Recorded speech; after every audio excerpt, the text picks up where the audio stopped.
Topic चल रहा है बेटा हमारा एनवायरनमेंट एंड सस्टेनेबल डेवलपमेंट। उसके अंदर जो अब नेक्स्ट टॉपिक आप करने जा रहे हो वो टॉपिक है बेटा हमारा यहाँ पे effects of economic development on the resources. ये हमने थोड़ा सा लास्ट क्लास में भी डिस्कस किया था। वो कहता है कि जो हम इकोनॉमी डेवलप कर रहे हैं, इकोनॉमी डेवलप का मतलब है कि हम इंडस्ट्रियलाइजेशन कर रहे हैं, ठीक है। हर चीज के अंदर हम क्या कर रहे हैं, डेवलप होते चले जा रहे हैं, लेकिन उसके बिहाफ पे हमें कुछ ना कुछ क्या करनी पड़ रही है, एक अपॉर्चुनिटी कॉस्ट के रूप में पे करना पड़ रहा है। तो effects of economic development on the resources, यानी जो हम इकोनॉमिक डेवलपमेंट कर रहे हैं उसका हमारे संसाधनों पे क्या असर पड़ रहा है, ये देखना है हमें। तो सबसे पहले यहाँ पे जैसे दिया हुआ है आपको शॉर्ट फॉर्म में ब्लेम। ब्लेम का मतलब है यहाँ पे बेटा, सबसे पहले हम देखते हैं ब्लेम में B stands for biodiversity loss है क्या। Biodiversity is defined as the totality of gene species and ecosystem as defined a area, a defined area. एक निश्चित एरिया के अंदर कितने स्पीसीज हैं, इकोसिस्टम है। ये हमने लास्ट क्लास में जब एग्जांपल लिया था, मैंने आपको कहा था कि कुछ प्रजातियां ऐसी हैं जो क्या हो रही हैं, विलुप्त का मतलब होता है गायब हो रही हैं अब, ठीक है, कि बहुत कम पाई जाती हैं या खत्म होने के कगार पे हैं।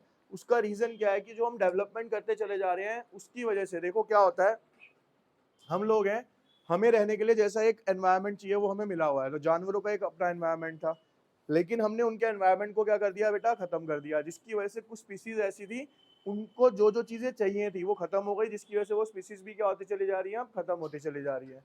Human intervention by certain activities, like हम कैसे इंटरवेंट करते हैं एनिमल्स की लाइफ में या कहीं पे भी। सबसे पहला है पॉल्यूशन, डिफॉरेस्टेशन यानी पेड़ों को काट के, ओवर पॉपुलेशन यानी जनसंख्या जैसे जैसे बढ़ती जा रही है उसके लिए हमें जगह की ज्यादा जरूरत पड़ रही है, तो हम फॉरेस्ट क्या करते चले जा रहे हैं, खत्म करते चले जा रहे हैं। एक्सटिंक्शन ऑफ ह्यूमन प्लांट्स और एनिमल स्पीसीज वर्ल्ड वाइड, ये इंडिया के अंदर ही नहीं है, पूरी दुनिया में जाओगे तो हर जगह पे आपको ये देखने को मिलेगा, ठीक है। अगला पॉइंट आता है इसके अंदर लैंड डिग्रेडेशन। लैंड डिग्रेडेशन का मतलब है बेटा कि refers to a decline in the overall quality of a soil, water, vegetation caused by the human activities. देखो लैंड डिग्रेडेशन बेसिकली क्या होता है, एक जमीन पे ज्यादा या एक तरीके से उस जमीन को बहुत ज्यादा यूज कर लेना, जिससे कि जो उसकी फर्टिलिटी होती है वो क्या हो जाती है बेटा, एक तरीके से खत्म हो जाती है, ठीक है। उपजाऊपन क्या होता है, खत्म हो जाता है। अब आपको एक प्रैक्टिकल एग्जांपल देता हूं, अभी आप जहां पे बैठे हो ये सारा का सारा एक टाइम में क्या होता था, जंगल ही था, और यहाँ पे भी क्या थी, खेती बाड़ी ही होती थी। श्यामलाल कॉलेज हो गया, जितना भी इलाका आप देख रहे हो सब जगह खेती बाड़ी होती थी। लेकिन मैं कह रहा हूँ अगर आज हम दोबारा चाहें, एक एग्जाम्पल के तौर पे समझिए कि हम ये सारी बिल्डिंग खत्म कर दें और बिल्डिंगों को खत्म करके दोबारा यहाँ पे फसल उगा ले, नहीं उगेगी। क्यों? क्योंकि फर्टिलिटी क्या थी, जो उसके मिट्टी के अंदर जो भी था सॉइल के अंदर, वो हमने सारा क्या कर दिया, खत्म। उसके ऊपर कई इमारतें बन चुकी हैं। भाई आपको लग रहा है ना कि ये मकान खड़ा हुआ है, लेकिन ये मकान तो खड़ा हुआ है, इसके नीचे भी आधा पूरा मकान खड़ा हुआ है, क्योंकि ये इतनी हाइट पे नहीं था। अब आप सामने जैसे जाओगे क्लास से तो आप सामने वाला मकान देखना, उसकी खिड़की देखना कहाँ पे है, उसकी खिड़की है बिल्कुल एकदम नाली के पास। यानी कि पहले मकान की हाइट बहुत होगी उसकी, एक टाइम पे सड़क बनती चली गई, वो मकान क्या होता चला गया, ठीक है। और आज की डेट में जो नए मकान बन रहे हैं उसमें मकान मान लो अगर एक फ्लोर, एटलीस्ट बता रहा हूँ, जितने भी 4 फ्लोर आप बनाते हो तो एक फ्लोर आपका ऑलरेडी दबा हुआ है जमीन के अंदर, लगभग 15-20 फुट, और ज्यादा भी हो सकता है। तो यानी 15-20 फुट जब आप खा चुके हो उस जमीन को, तो दोबारा से उसमें फसल उगाना पॉसिबल क्यों? क्योंकि हमने लैंड को क्या कर दिया, डिग्रेड का मतलब ही क्या होता है बेटा, अपग्रेड का मतलब बढ़ाना, डिग्रेड का मतलब कम करना। तो हमने उसको क्या कर दिया, एक तरीके से डिग्रेड कर दिया। कैसे किया? Loss of vegetation occurring due to the deforestation, जो हम लगातार पेड़ों को काटते चले जा रहे हैं, वेजिटेशन खत्म हो रहा है। Indiscriminate use of the agrochemical such as a fertiliser and pesticide. अब देखो हुआ क्या, यहाँ पे ना इसको एक प्रैक्टिकल वे में समझते हैं। भाई यहाँ पे हम क्या पढ़ रहे हैं कि जो पॉपुलेशन है वो क्या हो रही है बच्चे, ठीक है। जब ये पॉपुलेशन बढ़ेगी तो हमारे लिए जो फूड होगी उसकी रिक्वायरमेंट क्या होगी, बढ़ेगी। लेकिन जो हमारे फार्म एरियाज हैं वो बढ़ने की जगह क्या होते चले जा रहे हैं, समझ रहे हो क्या। भाई पॉपुलेशन बढ़ रही है, खाने की आवश्यकता ज्यादा पड़ रही है, लेकिन खाना जिस जमीन पे उगाया जाता है वो जमीन क्या होती चली जा रही है, कम होती चली जा रही है। तो भाई अब किसानों ने या किसी ने भी उसका सब्स्टिट्यूट क्या ढूंढा या क्या देखा कि कैसे किया जाए, भाई खाना तो चाहिए जीने के लिए। तो उन्होंने क्या किया, छोटी जमीन पे ही केमिकल्स की हेल्प से क्या करा, फटाफट क्रॉपिंग करनी स्टार्ट कर दी, जिससे कि आपकी डिमांड को पूरा किया जा सके, ठीक है। देखो इसमें होता क्या है बच्चे, एक चीज का ना सब चीजों का ग्रो करने का टाइम होता है। भाई जैसे हम इंसान है, भाई हम पहले 6 महीने के हुए, साल के, 2 साल, 5 साल, 10 साल, 15 साल, 20 साल, एक टाइम पीरियड है कि इसके अकॉर्डिंगली हर एज के अंदर आप में ये चेंजेस देखने को मिलेंगे। सेम फसल का भी होता है कि फसल बोई जाएगी, फिर उसको इतना टाइम इस चीज के लिए चाहिए, इस चीज के लिए चाहिए, 3 4 5 महीने के अंदर वो फसल उगती है, लेकिन वो टाइम देना पड़ेगा, लेकिन इतना टाइम हम है नहीं है, तो हम क्या करते हैं, फटाफट इंजेक्शन लगाया फर्टिलाइजर्स के अंदर, दवाइयां छिड़की, फटाफट क्या कर लिया, उनको ग्रो कर लिया। इसी वजह से मैं आपको कई बार एग्जांपल दे चुका हूँ कि आज, पहले क्या होता था बेटा, एक टाइम पे ना हर चीज का एक सीजन होता था, चाहे फ्रूट्स कह लो चाहे कुछ कह लो, आज किसी भी चीज का कोई सीजन नहीं है। आप 12 मंथ्स कोई भी फ्रूट ले लो, मिल ही जाता है कहीं ना कहीं से, कुछ नहीं मिलेगा तो बहुत सारे स्टोर्स ऐसे आ गए हैं जो आपको क्या कह के दे देंगे कि इम्पोर्टेड फ्रूट है, आप खा लो। लेकिन क्या हो रहा है, ये आ कहाँ से रहे, सोचने वाली बात है। पहले जो होता था वो एक नेचुरल प्रोसेस थी कि इस मौसम में ये फ्रूट उगेगा, लेकिन आज क्योंकि नेचुरल प्रोसेस खत्म हो गई है, सब कुछ दवाइयों से चल रहा है, तो कभी भी किसी चीज को उगा के मार्केट में सेल आउट किया जा रहा है आपका, ठीक है। Reasons for the land degradation क्या है, रीजंस कहता है improper planning and management of irrigation system. हमारे यहाँ पे जो मैनेजमेंट सिस्टम है इरिगेशन का, वो अच्छे तरीके से काम नहीं करता।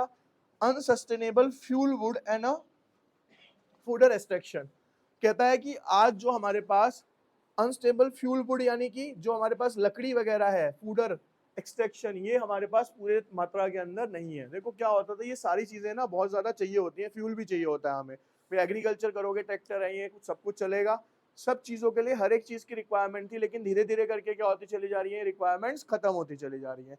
और दूसरा एक चीज और भी है, पहले बेटा जब फसल बोई जाती थी ना, तो जो जमीन के ऊपर खेती करी जाती थी या कुछ करा जाता, तो आपने पुरानी मूवीज में देखा होगा, आज प्रेजेंट में देख लो, पुरानी मूवीज में क्या होता था, 2 बैल बंधे हुए होते थे आगे, पीछे एक लकड़ी का वो लगा होता था, तो बैल चलता था, वो खोदता चला जाता था, कृषि हो रही थी।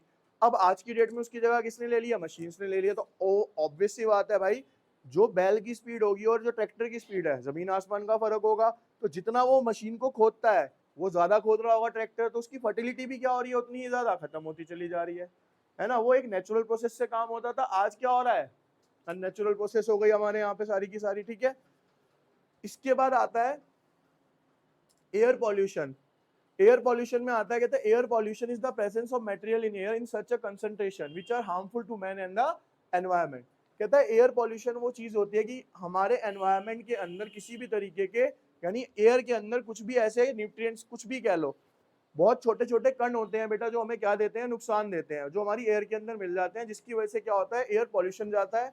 इसका जो मेन कारण है वो क्या है बेटा, हमारे यहाँ पे अर्बन सिटीज के अंदर, ठीक है। In India air pollution is widespread in urban area where vehicles are major contributor and in few other areas. अब देखो यहाँ पे चीज समझने वाली क्या है कि इसको, क्वेश्चन मेरा ये है कि चलो एयर पॉल्यूशन एक बहुत छोटा सा टॉपिक है, जो आप 6 7 क्लास में आपको पढ़ाना शुरू कर दिया जाता है, छोटी छोटी बुक्स में डायग्राम के रूप में आपके सामने आया होगा। क्वेश्चन ये है कि इसको किस तरीके से कंट्रोल किया जा सकता है अर्बन एरियाज के अंदर, बताइए। हाँ कुछ नहीं है भाई। The number of motor vehicles has increase, देखो यहाँ पे, अब इसी को सुन के आप शॉक्ड हो जाओ। 1951 में 3 लाख, 2003 की बात बता रहा हूँ मैं, 67 करोड़ लगभग, जब उस टाइम पे जनसंख्या ही 100 करोड़ थी। 100 करोड़ लोगों के पास 67 करोड़, जिसमें से 30 करोड़ तो ऐसे बच्चे भी होंगे जो भी 5 7 साल के होंगे, जो बेचारे ले नहीं पाए, वरना ले वो भी लेते, है ना। तो आप ये लगाओ क्या एवरेज चल रही है, और आज 2023 में एवरेज सोच रहे हो 100 करोड़ पार होगी, समझ रहे हो। कमर्शियल व्हीकल्स और प्राइवेट व्हीकल्स दोनों को मिला के लाई जा रही है, लेकिन आप सोचो कर क्या रहे हो, मतलब इतनी व्हीकल्स कहाँ जा रहे हैं ये, ठीक है। कहते हैं personal transport vehicles, two wheel vehicles and cars only constituted about 80% of the total number of a registered vehicle. अब यहाँ पे और शॉक चीज, इस 67 करोड़ में 80% जो है ये पर्सनल व्हीकल्स है, कमर्शियल भी नहीं है, यानी लोगों के अपने लिए खरीदे हुए व्हीकल्स हैं हम सब द्वारा, ठीक है। तो आप ये सोचो कि कितना व्हीकल आप खरीद रहे हो, क्या कर रहे हो, उसकी यूटिलिटी कहाँ पे है, ये चीजें सारी समझने वाली हैं बच्चे, ठीक है। इसके बाद देखो यहाँ पे आता है प्राइमरी पॉल्यूटेंट, ये पूरा का पूरा ना आपको प्रोसेस दिया हुआ है, factory, vehicle exhaust, towns and homes, यानी ये सारे कारण है जिसकी वजह से क्या होता है, एयर पॉल्यूट होती है। शिपिंग से भी निकलता है धुआं, ठीक है। यहाँ पे क्या है, वाइल्ड फायर्स, क्या होता है बेटा, टाइम टू टाइम जब जंगल सूख जाते हैं ना, उनमें आग लगाई जाती है, और ये इंडिया में बहुत कम होता है, लेकिन जहाँ पे से इधर चले जाओगे फॉरेन कंट्रीज में ये बहुत ज्यादा मिलेगा आपको, क्योंकि वहाँ पे बहुत बड़े बड़े होते हैं एरियाज ये, तो उनमें क्या होता है, टाइम टू टाइम आग लगाई जाती है, तो उसकी वजह से भी पॉल्यूशन बहुत ज्यादा होता है। दूसरा क्या आ गया यहाँ पे, वॉल्केनोस, वो यहाँ पे इंडिया में अभी इतने ज्यादा है नहीं।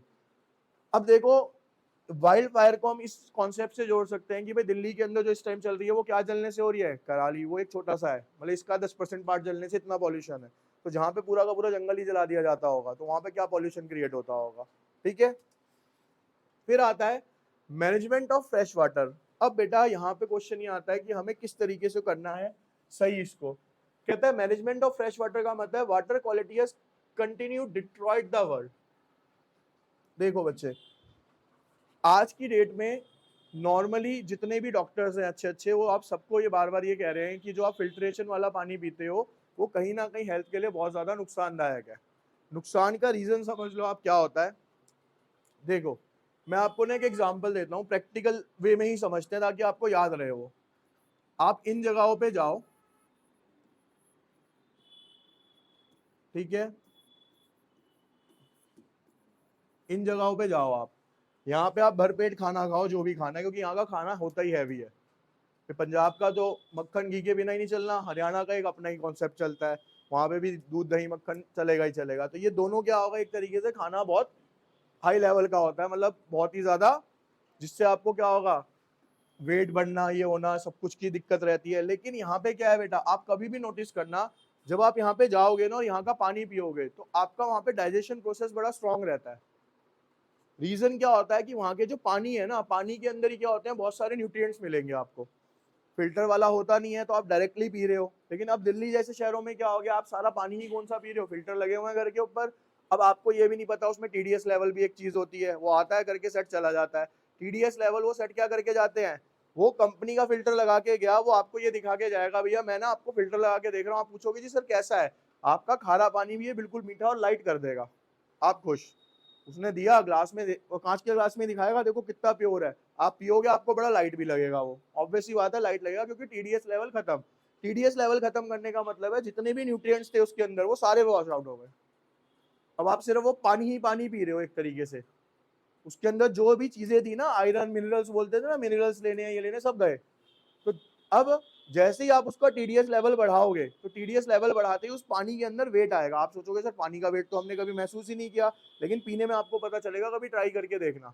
कभी फिल्टर वाला सर्विस पे आया ना, उसे कहना भैया एक बार 30 टीडीएस पे करके दो, और एक बार कहना उसे फिर 70 या 80 90 टीडीएस पे लेके आओ, फिर मेरे को पानी का गिलास पिलाओ। आपको टेस्ट में भी डिफरेंस आएगा और पेट में एक हैवीपन सा महसूस होगा उस पानी को पी के। तो रीजन क्या है, उस पानी के अंदर बेटा सारे के सारे न्यूट्रिएंट्स अवेलेबल हैं। और सबसे बड़ी बात, आज भी अगर किसी को आदत पड़ जाए ना कि डायरेक्ट, चलो एक एग्जांपल देता हूँ बेटा, जो आप टैप वाटर पी रहे हो उससे बढ़िया वाटर मैं आपको बताऊं, जो समरसेबल का अगर डायरेक्ट ओख लगा के पीने की आदत हो जाए, उससे बढ़िया पानी नहीं है आज भी। क्योंकि डायरेक्टली कहाँ से आ रहा है, जमीन से आ रहा है, सारे के सारे न्यूट्रिएंट्स मिलेंगे उसके अंदर आपको। कहने वाली बात होती है, देखो कंपनी ने अपना प्रोडक्ट बेचना है बच्चे, वो तो आपको ये दिखाएगी दिखाएगी। मैं ये नहीं कह रहा कि कई बार क्या होता है, हमारी लाइन जो होती है ना पानी की, वो टूट जाती है बीच में से, जिसकी वजह से गंदा पानी भी आता है। तो वो गंदा पानी पीने के लिए नहीं कह रहे हम, लेकिन ये कह रहे हैं कि भाई जो न्यूट्रिएंट्स वगैरह है वो वाला पानी पीने की आदत डालो, वरना क्या होगा, ये जो, देखो सीधी सी बात है। और आज की डेट में ना मेरे काफी सारे लैब्स में भी फ्रेंड्स है, वो कहते हैं भैया जिस मर्जी का टेस्ट करा लो, विटामिन डी आयरन की कमी आप जैसे बच्चों में भी पाई जा रही है। रीजन क्या है कि जो चीजें जानी है वो सारी क्या हो जाती है, हम सारी फिल्ट्रेशन के नाम पे खत्म करते चले जा रहे हैं बेटा, ठीक है। अब इसके बाद आते हैं रीजंस क्या है, कहता है industry and mining are expanding, rivers become contaminated with the toxic chemicals. हो क्या रहा है, ये बहुत ज्यादा बढ़ती चली जा रही है, जिसकी वजह से जो नदियां थी बेटा हमारी, वो सारी क्या होती चली जा रही है, टॉक्सिक। टॉक्सिक का मतलब क्या है, केमिकल, एक तरीके से जहर बनती जा रही है वो अपने आप के अंदर ही, ठीक है। Impact surface water become increasingly polluted. कह रहे हैं जो सरफेस वाटर है वो क्या होता चला जा रहा है, बहुत ज्यादा पॉल्यूट हो गया है। ग्राउंड वाटर हैज बीन कंटिमिनेटेड, इसको इकट्ठा किया जा रहा है। देखो दोनों के ही अंदर प्रॉब्लम आती। अभी देखो सीधा सा, पीछे एक त्योहार गया हमारे नवरात्रे, ठीक है, उसके बाद गणेश चतुर्थी भी थी बीच में ऐसे ही गणेश जी की। तो अब बेसिकली जब आप प्रवाह करने जाओगे ना, तो वहां पे आपने कई वीडियोस भी देखी होंगी जो वायरल होती हैं हमेशा गणेश चतुर्थी के बाद। भाई आप ये समझो, पहली बात तो वो नॉर्थ इंडिया का त्योहार ही नहीं है, ठीक है। Thanks to daily soap serials, जिसको देख के गणेश जी यहाँ पे रखने चालू किए गए। उसमें भी गणेश जी को 5 मिनट देखते हैं, अपने आप की रील ज्यादा बनाते हैं, ढोल बजेगा डांस करेंगे, वीडियो बनाई अपलोड हो गई। क्योंकि बेटा आप साउथ वाला कॉन्सेप्ट अगर चाहोगे ना कि गणेश जी की पूजा आपने दिल्ली में करनी है, आप उनके रूल्स नहीं फॉलो कर पाओगे। अगर दिन में आप 10 बार वॉशरूम गए हो ना, 10 बार नहाएगा वहां का बंदा, और धोती ही पहनेंगे, बिना स्टिच करा हुआ कपड़ा पहनते हैं वहां पे सारे लोग, और आपको बता दूं। और आप जो पहनते हो ना यहाँ पे बेटा, उनकी जो लुंगी होती है, हम कहते हैं लुंगी लुंगी है, 5-5 6-6 लाख रुपए की होती है वो लुंगियाँ। जो साउथ का कल्चर है, आप उसको फॉलो नहीं कर पाओगे यहाँ पे दिल्ली में रह के। हमें लगता है कि वो लोग ऐसे ही हैं, ठीक है, सिल्क होता है प्योर, वो भी इम्पोर्टेड, तो हम नहीं बियर कर पाएंगे वो चीजें। लेकिन क्या हो रहा है, मैं आपको जो बताना चाह रहा हूँ, आपको ना ये चीज समझनी, देखो हम ना इतने बेवकूफ हैं, हमें ये नहीं समझ आ रहा भाई हमारे यहाँ पे नदियां नहीं है, ठीक है। अब मेरा एक फ्रेंड है, वो है ही वहाँ के साउथ के, तो उनका एक कॉन्सेप्ट अच्छा लगता है कि हाँ भाई वो गणेश जी हमेशा लेके आते हैं, लेकिन वो कोशिश करते हैं कि भाई प्योर मिट्टी के ही लेके आए, बाल्टी में रखे और बाल्टी में ही रखते हैं, वो बाल्टी में रखते हैं, वो शाम तक क्या होते हैं पूरे के पूरे उसमें घुल गए, उठाया और पेड़ में पानी दे दिया, खत्म। ठीक है, कॉन्सेप्ट वो अपनी जगह है ना भाई, पेड़ों को पानी चला गया, गणेश जी भी चले गए आपके। हम क्या कर रहे हैं भाई, जमुना जी गया था अभी, इतने गणेश जी की मूर्तियां वहां पे नाले के अंदर, तो क्या पूजा करी आपने, क्या मत्था टेका, क्या कर रहे हो भाई? आपके पास देखो, ये गाइड नहीं कर रहा, कोशिश करा करो आप सब भी थोड़ा बहुत ये कर लिया करो, बोरिंग लगेगा ये, ठीक है, सबको बोरिंग लगेगा फालतू की चीजें, लेकिन फ्यूचर आपका ही है, हमारा नहीं है, हमारा तो हो लिया जो होना है। आप बेटा थोड़ी थोड़ी चीजें कोशिश करा करो, ये जो मालाएं वालाएं होती है ना, नदियों में डालने से बेटर होता है, जहाँ पे भी आपके नियर बाई पार्क्स वगैरह हैं, वहां पे जाओ, किसी भी पौधे के नीचे तोड़ो माला को और वहीं फेंकाओ। वो 2-3 दिन बाद जब जाओगे ना, तो ऑटोमेटिकली क्या होगी, वो माला उसी के अंदर ऑब्जॉर्व हो जाएगी, वो खाद का काम करती है उसके लिए। नदियों में फेंकने से कुछ होता नहीं है जो आप करते हो जाके, तो वो क्या, जितने को भी समझ आ जाए ट्राई कर लेना एक बार को, तो सबसे बड़ी बात है आपकी मेहनत बचेगी, यहाँ से जमुना जी जाना या कहीं पे जाना, घर बैठे बैठे काम हो जाएगा, हर किसी के घर के आसपास पार्क होते हैं, उठाओ और डाल दो वहाँ पे। सर ऐसे तो ये भी कर सकते हैं ना, गणेश जी के लिए तो एक पर्टिकुलर एक एरिया के लिए एक पार्क बना दिया और उसमें गड्ढे कर दिए। बेटा देखो सीधी सी बात, देखो इधर, देखो बच्चे, कहता है effect of solid waste management, कहता है many cities generate more solid waste than they can collect or dispose of. कहता है जो सॉलिड वेस्ट है ना, बहुत सारी सिटीज ऐसी हैं, बाकी सिटीज को छोड़ दो, दिल्ली को ले लो, दिल्ली भी एक ऐसी सिटी है बेटा जहाँ पे जो सॉलिड वेस्ट की मात्रा है वो क्या है बेटा, बहुत ज्यादा है, जितनी उसकी एब्जॉर्प्शन कैपेसिटी है। इफेक्ट्स देखो, इफेक्ट क्या है, कहते हैं inadequate collection and unmanaged disposable present a number of problems for the human health and the productivity. ये देख रहे हो आप, ये सारा का सारा सॉलिड वेस्ट है, ये क्या क्रिएट कर रहा है, सारा का सारा पॉल्यूशन क्रिएट कर रहा है, ठीक है। तो ये ऑटोमेटिकली किस में कन्वर्ट हो जाता है बेटा, पॉल्यूशन के अंदर कन्वर्ट हो जाता है। एग्जाम्पल, नाले हैं, नाले के बाद किसी का भी घर हो, ठीक है, कभी भी आप देख लेना वहां पे एसी फ्रिज टीवी गीजर कुछ नहीं चलता ज्यादा, सब गल जाएगा आपका। क्यों? क्योंकि उसके अंदर से जो गैस आती है ना नाले के अंदर से बेटा, वो टॉक्सिक है, जहर है अपने आप में। लेकिन आप सोचो, कभी बंदे ने ये नहीं सोचा कि भाई हमारे यहाँ के जब एसी खत्म हो रहे हैं मेटल का बना हुआ, गीजर मेटल का बना हुआ, वो खत्म हो रहे हैं, क्या तुम्हारे अंदर जो जा रहा है उसमें कोई इफेक्ट नहीं डाल रहा होगा बॉडी के ऊपर? जरूरत से ज्यादा नुकसान मिल रहा है आपकी बॉडी को उससे, ठीक है। और ये ऐसे ही आप अभी भी कर रहे हो, नालों वालों को ज्यादा दिक्कत है, ऐसा नहीं है कि हमें दिक्कत नहीं है, ठीक है। इसके बाद आता है बेटा सस्टेनेबल डेवलपमेंट। अब ये टॉपिक आता है भाई, सस्टेनेबल डेवलपमेंट का मतलब क्या है? डेवलपमेंट हम सबको पता है, सस्टेन का मतलब होता है किसी भी चीज का होना, रुके रहना, ठीक है, ये नहीं कि हो गए खत्म हो गई, कंटिन्यूअस चलते चले जाना। कहता है refers to the development that meets the need for the present, यानी प्रेजेंट की नीड्स को पूरा करते करते without compromising the ability of future generation, future generation की एबिलिटी को नुकसान पहुंचाए बिना, to meet their own needs, अपनी नीड्स को पूरा करना। देखो हम भी कोशिश करेंगे, आप लोग भी करना बेटा, आगे वाली जनरेशन जो है, सीधी सी बताता हूँ, आपके पेरेंट्स हैं, आज की डेट में आप सबके लिए इन्वेस्टमेंट कर रहे हैं, मैं कहता हूँ वो इन्वेस्टमेंट धरी की धरी रह जाएगी और बेकार है वो इन्वेस्टमेंट। भाई आप फिजिकल इन्वेस्टमेंट कर रहे हो सिर्फ बच्चों के लिए, क्या कर रहे हो भाई, पैसा जोड़ देंगे, गोल्ड जोड़ देंगे, घर बना जाएंगे, गाड़ी कर देंगे भाई, लेकिन उसको इंजॉय करने के लिए आपका बच्चा हेल्दी रहेगा तभी तो कुछ कर पाएगा।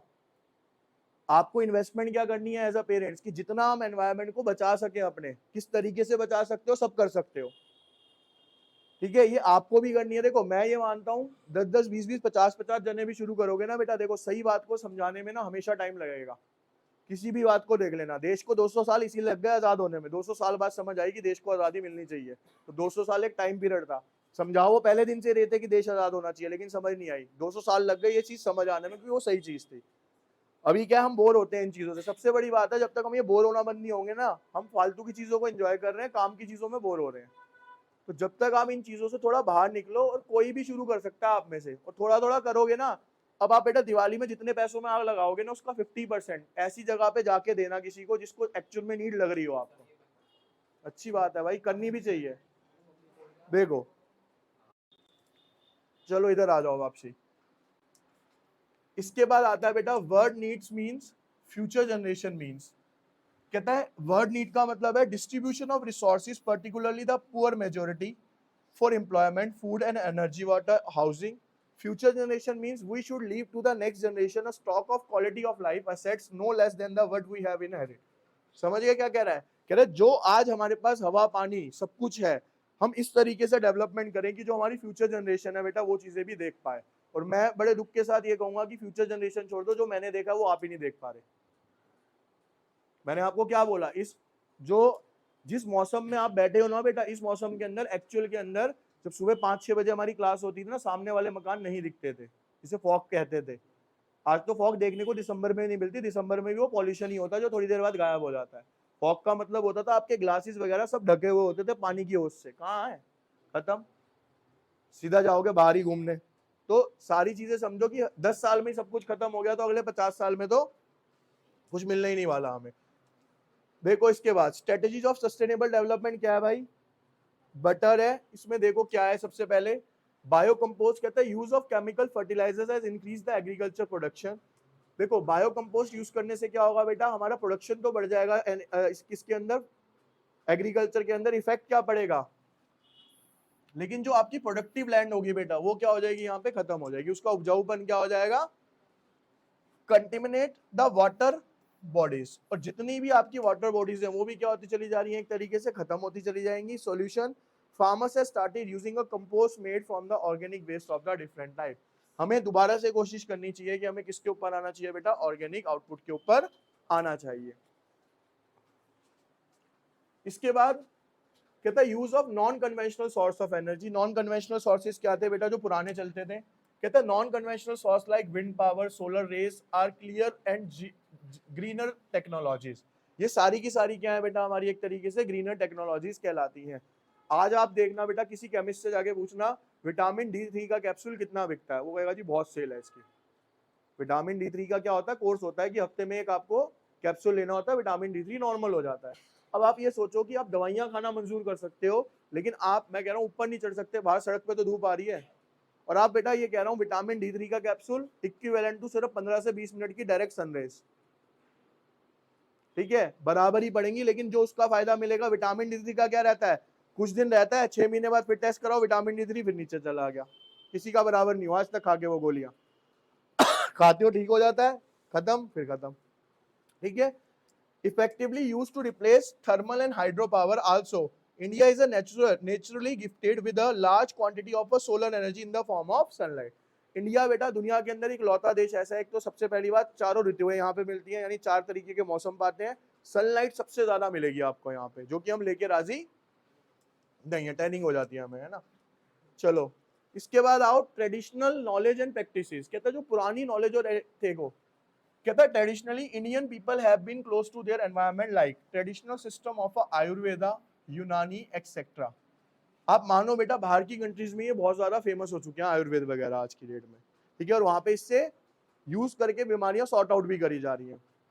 बेनिफिट क्या है, कहता है all practices relating to be environment friendly. ये सारी की सारी क्या होती है बेटा, नेचर से रिलेटेड होती हैं, free from the side effects and do not involve large scale of industrial and chemical processing. इसके अंदर किसी भी तरीके का कोई भी केमिकल प्रोसेसिंग नहीं होता, ठीक है। To change in pattern of consumption and production, ये हमारे ऊपर आएगा अब, ठीक है। कहता है with the increase purchasing power wasteful consumption, जो मैं बार बार बोल रहा हूँ, हैज इंक्रीज कंज्यूमर्स। क्या हो रहा है, जैसे जैसे बेटा हमारी इनकम बढ़ती चली जा रही है, हमारा जो कंजप्शन है काम का नहीं बढ़ रहा, वेस्टफुल कंजप्शन क्या होता चला जा रहा है बेटा, उतना ही ज्यादा क्या हो रहा है, इंक्रीज होता चला जा रहा है, ठीक है। कहता है desirable limits and standard for the consumption and production need to be establish and applied through.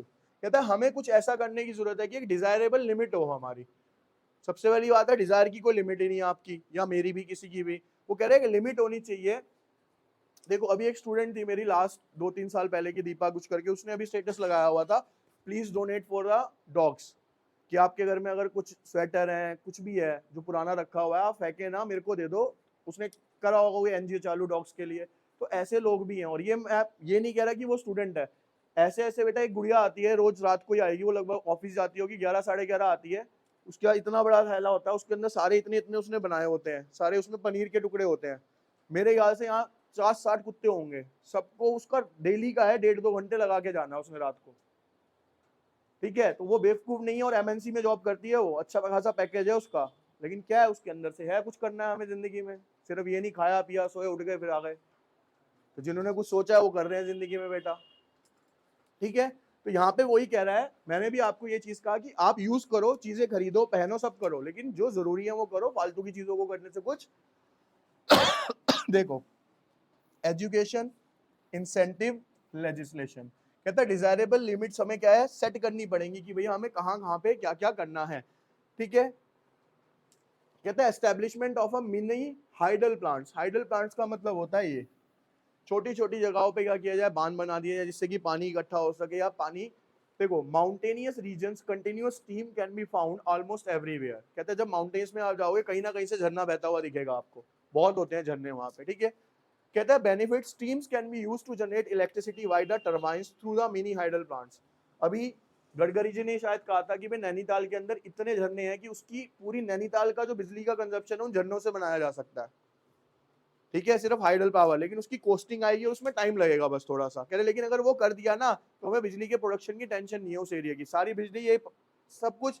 देखो बेटा नेचर ने अपने आप को इस तरीके से बना के दिया है, सिर्फ आपको उसके साथ थोड़ी सी टेक्नोलॉजी जोड़नी है, वो आपको सब कुछ फ्री में दे देगी, ठीक है, अगर तरीके से चलोगे तो। Such power plants are more or less environment friendly and generate enough power to meet the local demand, यानी जिस एरिया के अंदर ये होते हैं वहां की डिमांड को पूरा करने के लिए मोर देन इनफ होते हैं बच्चे।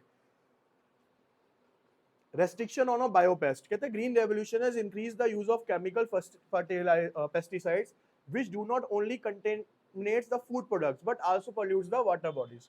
देखो हमारे को तो खाना गंदा मिलता ही मिलता है बेटा, लेकिन वो जो केमिकल पानी में जा रहा है जिसकी वजह से जो वाटर बॉडीज होती हैं मछलियां वगैरह, ये भी सारी क्या होती चली जा रही है, काफी हद तक मरती जा रही है, ठीक है। इंसानों से ज्यादा, लगभग मैंने जहां तक सुना है लगभग 2.5 लाख प्रजातियां होती हैं मछलियों की, ठीक है, 2.5 लाख प्रजातियां, इंसानों की नहीं है इतनी, सोच रहे हो, तो बहुत ज्यादा है। लेकिन हम क्यों, ऑब्वियस ही बात है भाई 30% आपका क्या लैंड एरिया, 70% वाटर है, तो वाटर बॉडीज ही ज्यादा होंगी, है ना।